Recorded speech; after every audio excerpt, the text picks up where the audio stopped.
Hello, this is Lisa Shea, and I am doing a test for the Blackstone Valley Art Association members to show them how to set a video to be live in both YouTube as a premiere and in Facebook as a premiere. I am not an expert painter, so this is not exactly a painting demo, although you can certainly watch and see how I do this painting. But it is more a test of how this whole process works. So I'm going to sketch out an oval shape.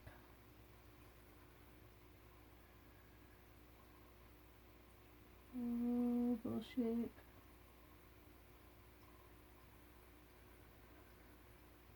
Let's see. Got a keyboard over here that's interfering with my oval. That's sort of ovaly. What I'm doing, besides testing the Premiere software, is this is a Crayon Resist watercolor. So how this works is that I'm going to draw these things, then I'm going to trace them with a white crayon. And then I'm going to paint a watercolor, and the watercolor will not stick to the places that the crayon is, and it will create white lines. This one up here that I'm using as a shape model is one I did in a different technique where I just painted with water in the different spots and then touched it with the color so that the color went into the spots where the water is. But that's just empty space, that's not watercolor crayon resist. This one here was done with Crayon Resist, where I actually drew in with crayons and then just dabbed it in the crayon, helped the watercolor stay where it wanted to be. So there are two different styles going on here with similar results. Alright, so let's draw the lines down there for the turtle. So in a second, once I get this stuff drawn, I will talk a bit about the Premiere Live and what it's useful for. Somehow I never make these flippers big enough. They already look like they're massive and like they're too big. But I guess sea turtles just have really big front flippers to help them propel through the water. I don't know, those just look too big to me. But that is the way they seem to be in live pictures. We're back. We're back. And we get a tail. And then a couple little side things.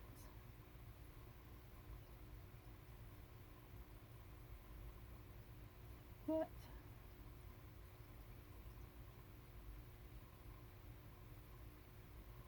And then a couple little side things like this.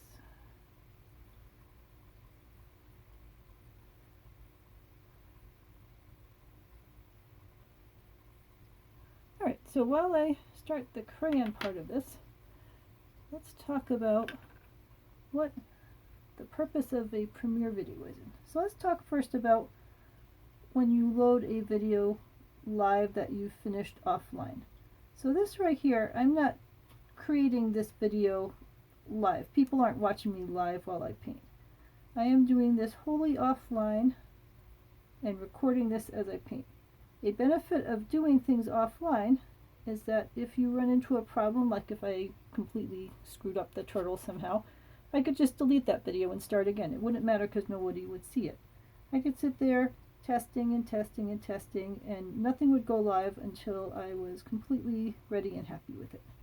So especially for people who are new to making videos, that is a very reassuring thing, that no one will see all their tests while they figure out what the lighting needs to be and what the layout of the screen needs to be and all that kind of stuff.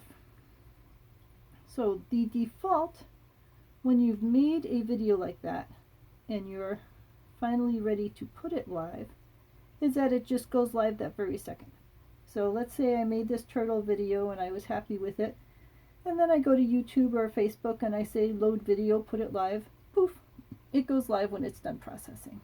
So that is certainly a way to put a video live, and then once it goes live you let everyone know that it's live and you share the link to it and so on, and people watch it at their own pace. But there is an added benefit if you choose to put your video live as a premiere.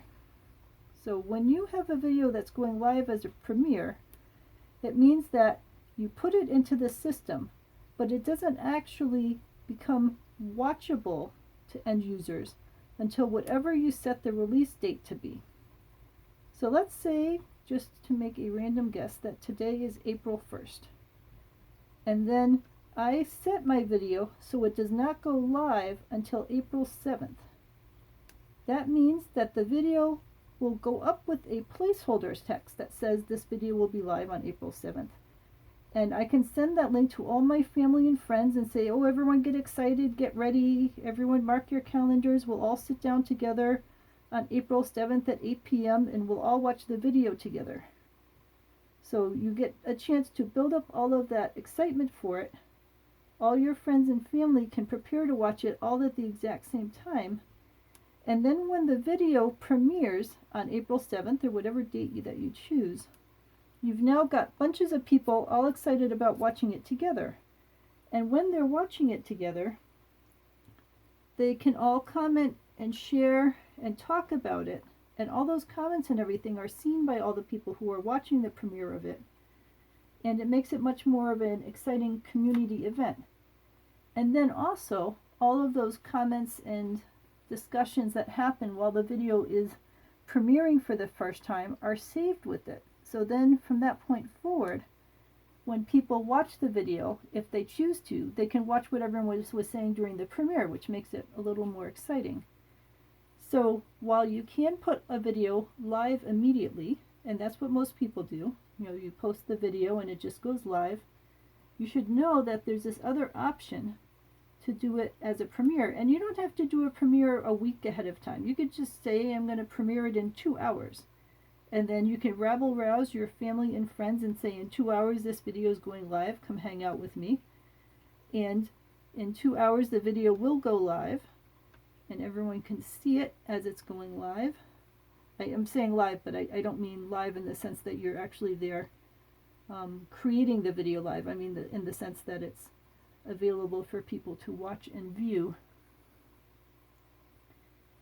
And it creates more of a sense of excitement about it, and it gets everyone together at the same time to watch it together.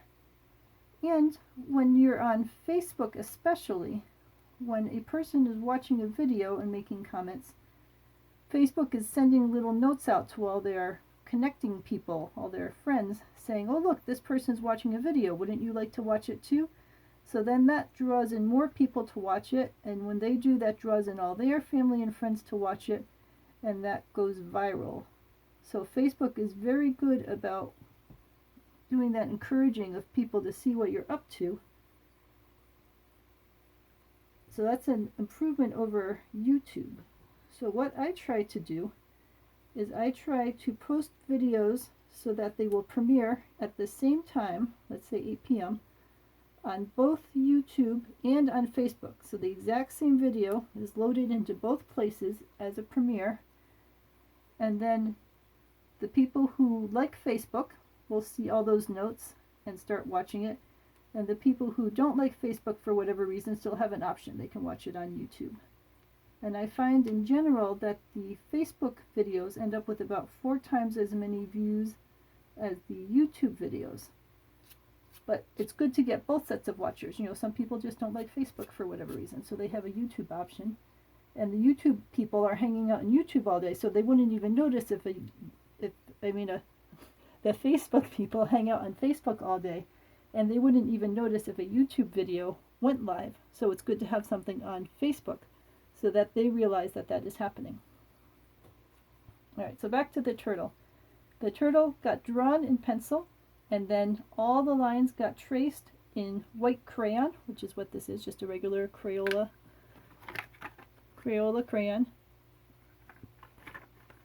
in white. And I added some extra white Crayola crayon inside here just in random patterns so that there would be a little extra detail. Alright, so we're going to get some water. We're going to fill water in.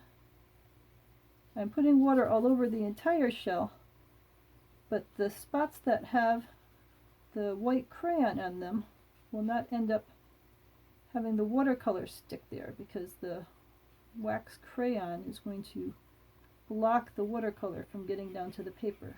So even though it looks like I'm painting the entire shell in solid, now if I go in here with, we'll start blue, put blue along the top of each shell piece.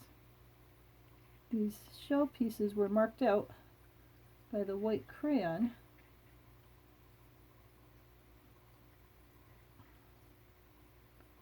So that will cause the lines to occur. Alright, so those are the shells. A little blue. I'll add a little green. You want to do the turtle. I found that I like doing the shell of the turtle darker, and then, hold on. I think my screen was adding some light over here, so I want to keep that consistent. So I like making the shell a little darker, and then the limbs a little lighter, so that the eye gets drawn more to the shell of the turtle.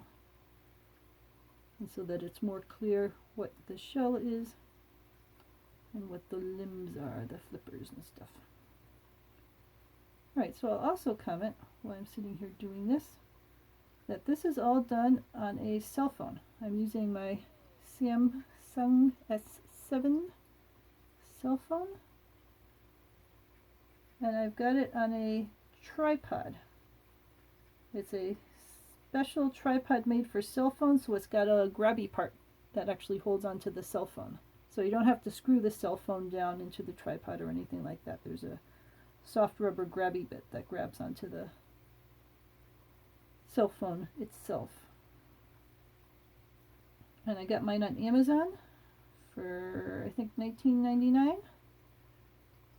There's a whole bunch of different options on Amazon. There's lots of people doing this right now, as you might imagine. And there's a link to the particular one I use in the BVAA write-up that I did. But I think that Libby is using a different model, Libby Goncalves, and Laura is using a different model. So a bunch of us are using different models. So it's not like you have to use the one I'm using. Just take a look at reviews and see if there's one in there that works with your model of cell phone and that has reasonably good reviews. Really all it needs is the ability to grab onto your cell phone, and it's good to have some sort of ability to adjust the angle so that you can get it at just the right angle that you want. And I suppose I'll also comment that I prefer this angle where you're showing right down at the thing you're painting, because I do simple stuff like this. If you're doing more complicated stuff like an oil painting, you might want to do the format that Laura Senadella prefers, which is like what Bob Ross used to do on TV, which is have an angle across the room so that you can see the artist and see where the artist is talking to you and describing things and so on. So in my version here, you can't see my face, and when I'm talking to you it might be therefore harder for you to understand what I'm saying because people get a lot of cues based on the movement of the mouth and so on, and facial expressions. But in my case, when I'm just doing simple little turtles and jelly plates and stuff, it doesn't matter that much how I'm describing it because you can see what I'm up to here. A benefit of doing it this way, where the face isn't seen, is let's say I knew how to speak Spanish, or had someone I knew who knew how to speak Spanish. Because there's no face involved at all, this could very easily be dubbed into a different language. So I could have my version where I speak English, and then I could give a friend the video. They could do the dialogue, you know, some general, they don't have to match my dialogue exactly, but some sort of describing of what I'm up to in a different language, and then that video could be loaded up, and now I've got videos of the same content in multiple languages, which could be very useful. So that's one of the benefits of doing it this way, where the mouth isn't seen, because this way the dubbing will be much easier. I seem to have left only little tiny spots for these side ridges. That's alright. This is just a test.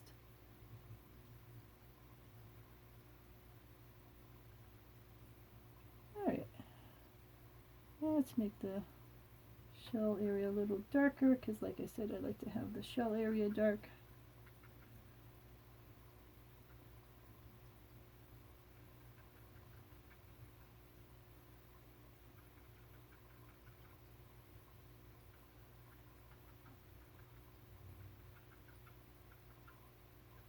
Alright. That look reasonably good. I think that's fine.